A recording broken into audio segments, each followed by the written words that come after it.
விரதத்தினுடைய முறைகள் எல்லாமே உடல் நலத்தை வந்து மேம்படுத்தும். அதே நேரத்தில் நிறைய விரதங்கள் இருந்து நிறைய பேர் தன்னுடைய உடல் ஆரோக்கியத்தை வந்து கெடுத்துக்கிறாங்க. அதிக விரதம் என்பதும் வந்து டேஞ்சர் தான். கரெக்டு தானே? அடிக்கடி விரதம் இருக்கிறதுங்கிறது உடல் ஆரோக்கியத்தை வந்து பாதிக்கும். சரியா? சார், அந்த அடிப்படையில் பார்க்கறது நம்ம பரிகாரம் பண்ணி வந்து சாப்பிட்டு போன தப்பு இல்லையா?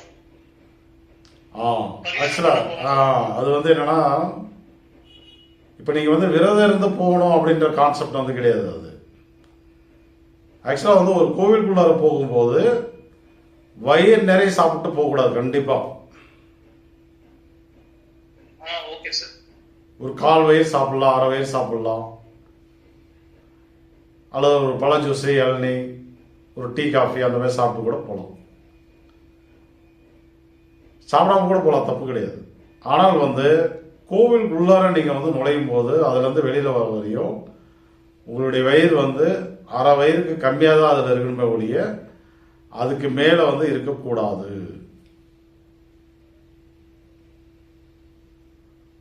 ஏன் அப்படி சொல்கிறோம்?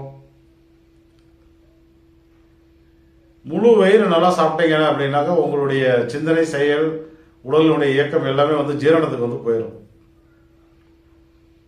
நீங்கள் எதுக்காக போனீங்கன்னா அந்த காரியத்தை வந்து கோட்டை விட்டுருவீங்க.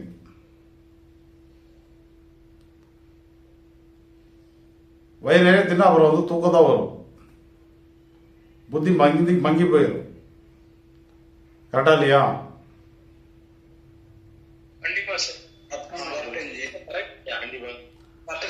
அதனால வந்து 1/2 வயிறுக்கு கம்மியா சாப்பிட்டு போலாம், சாப்பிடாம போலாம்.